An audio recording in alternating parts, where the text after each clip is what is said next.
পাহাড়ের কাঁধে বয়ে ভেসে আসে মেঘের নিঃশব্দ ভেলা, ঠিক যেন পালতোলা নৌকা বয়ে চলেছে শান্ত নদীর মাঝে।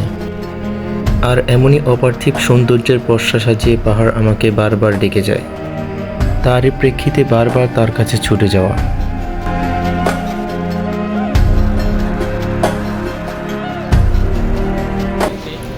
আমাদের গন্তব্যটা শুরু হয় নোয়াখালী চৌমুহনী থেকে।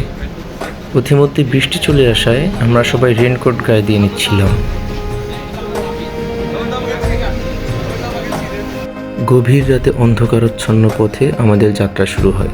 গন্তব্য হলো বান্দরবানের কেওক্রাডং। সময়ের সাথে চলতে চলতে আমরা পৌঁছে গেলাম চট্টগ্রাম, এবং এখানে আমরা আমাদের সংক্ষিপ্ত একটি ব্রেক নিই এবং সবাই হালকা চা নাস্তা খেয়ে নিই। ফজর নামাজ আদায় করে কালুরঘাট ব্রিজ হয়ে এগিয়ে চলছে আমাদের গন্তব্যের দিকে।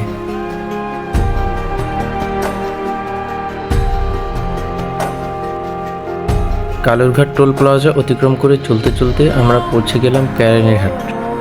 এখানেরই একটি রেস্টুরেন্ট আল আকসা কিচেনে আমরা আমাদের সকালের নাস্তাটা সেরে নিই। বান্দরবন আর হচ্ছে মাত্র কত কিলো? 20 কিলো আর মাত্র 20 kilo remainings. Okay, reach the distance very soon. ইনশাআল্লাহ। কেরানীরহাট থেকে রওনা হয়ে আমরা বান্দরবান পৌঁছে গেলাম এবং পথিমধ্যে একটি সুন্দর আমবাগান দেখতে পাওয়ায় আমরা আবারও একটি সংক্ষিপ্ত বিরতি নিয়ে নিলাম এবং পাহাড়ি ঢালু আমবাগানগুলোর সৌন্দর্য উপভোগ করতে লাগলাম। আর সাথে সাথে আমাদের বাইকের ইঞ্জিনগুলো একটু ঠান্ডা হয়ে গেল।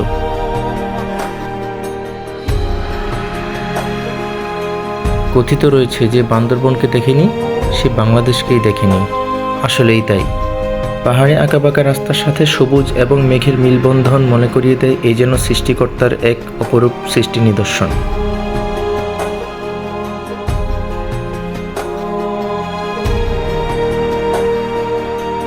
দেখতে দেখতে পৌঁছে গেলাম আমরা মিলনছড়ি চেকপোস্টে, এবং আনফর্চুনেটলি আমাদের টিম মেম্বারের একজনের বাইকের রেজিস্ট্রেশন না থাকায় আমাদের বাকি টিম মেম্বাররা এখানেই প্রায় 1 ঘন্টা ওয়েট করে থাকতে হয়।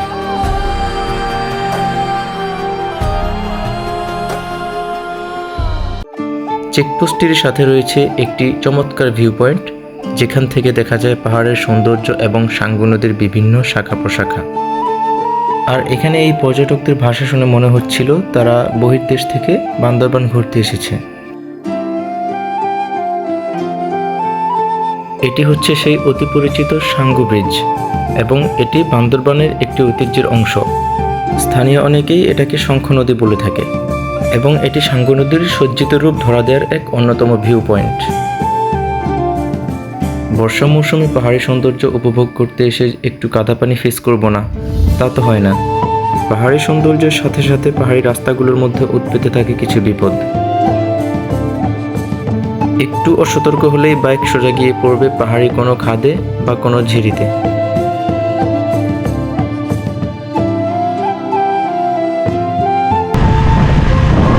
Moonlight Para. It's Moonlight Para. Wow, those.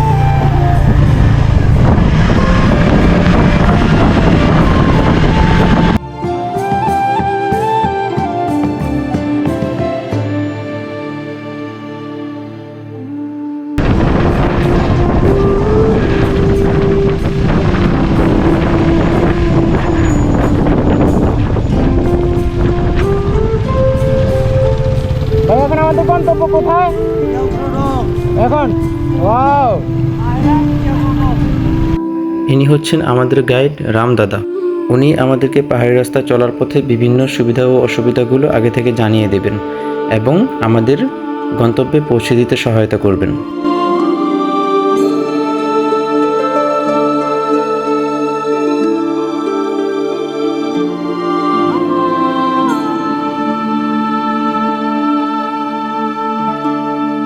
একবার যে পাহাড়ি সৌন্দর্য উপভোগ করতে আসবে সেই পাহাড়ের প্রেমে পড়তে বাধ্য। পাহাড়ে রাইড করে পাহাড়ের সৌন্দর্য উপভোগ করতে করতে মনে পড়ে জন মুইর ও এডমন্ড হিলের দুটি উক্তির কথা। The mountain are calling me and I must go there. It's not the mountain we can cure, but we do ourselves.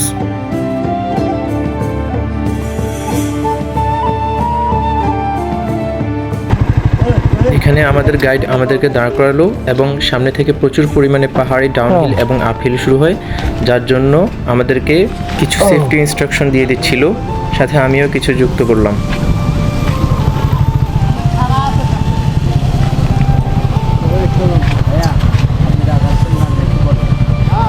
আমার কথা শুনেন, আপনারা তো এখন নামবেন না, শুধু একটা নাম বড় ঢাল একটা আছে, নামবেন, ওটাতে ইঞ্জিন ব্যবহার করবেন সবাই। সবাইকে বলেন বুঝা দেন, একটু বুঝা দেন, একটু বুঝা দেন। গাড়ি সাইড করেন ভাই, এক্সপেক্ট করেন কেন ভাই, খাই বললেন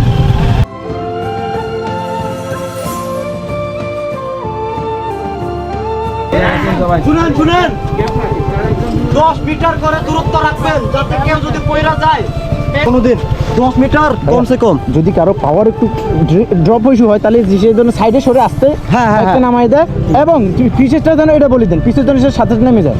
মাঝখানে কেউ গাড়ি থামাবেন না।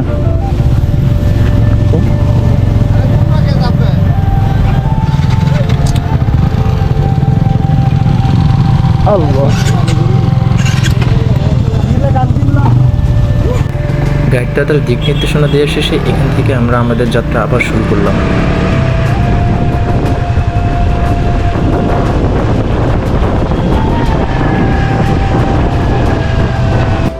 যতই সামনে এগোচ্ছি ততই যেন পাহাড়ি অপরূপ সৌন্দর্য আমাদেরকে ঘিরে ধরছে।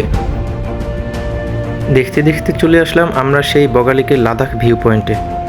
এই জন্য একটু লাদাখ এনে বসিয়ে দেওয়া হয়েছে বান্দরবানের পাহাড়গুলোতে।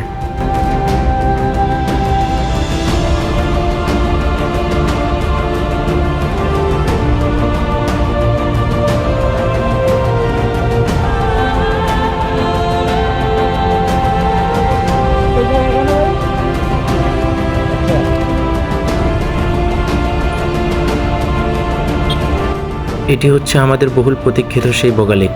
বিস্তীর্ণ পাহাড়ের বুকে শান্ত একটি জলরাশির সৌন্দর্য যেন আমাদের সারাদিনের সকল ক্লান্তি দূর করে দেয়। এটি সমুদ্রপৃষ্ঠ থেকে 1200 থেকে 1300 ফুট উচ্চতায় অবস্থিত। এই লেককে ঘিরে স্থানীয় উপজাতিদের মধ্যে অনেক কল্পকাহিনী প্রচলিত রয়েছে। স্থানীয় উপজাতিদের মধ্যে বগালেকের বগা শব্দের অর্থ ড্রাগন, এবং একটা সময় এই বগালেকের মধ্যে ড্রাগনের বসবাস ছিল, যদিও বাস্তবে এর ঐতিহাসিক কোনো ভিত্তি নেই। বগালেকের পর থেকেই আমাদের পাহাড়ির আপহিল রাইড করা শুরু হয়।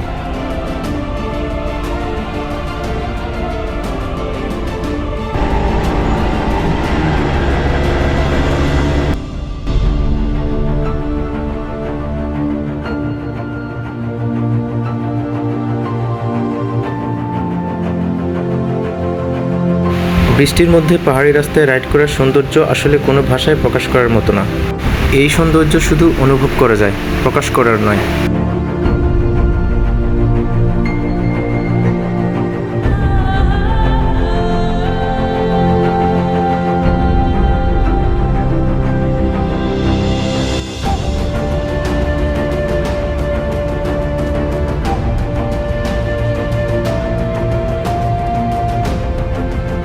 দীর্ঘ পথ অতিক্রম করে পাহাড়ের সৌন্দর্য উপভোগ করতে করতে আমরা পৌঁছে গেলাম আমাদের গন্তব্য কেওক্রাডংয়ে।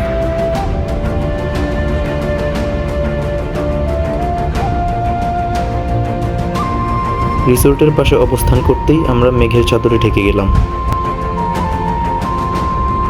এ যেন পৃথিবী থেকে বিচ্ছিন্ন একটি স্বর্গীয় অংশ।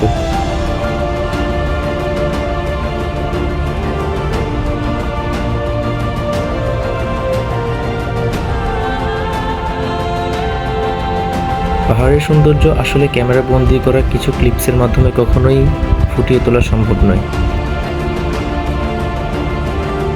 তাই এই সৌন্দর্য উপভোগ করতে হলে পাহাড়ে যান, মন খারাপ হলেও পাহাড়ে যান, মন ভালো হলেও পাহাড়ে যান। উপভোগ করুন সৃষ্টিকর্তার এক নিদারুণ সৃষ্টি।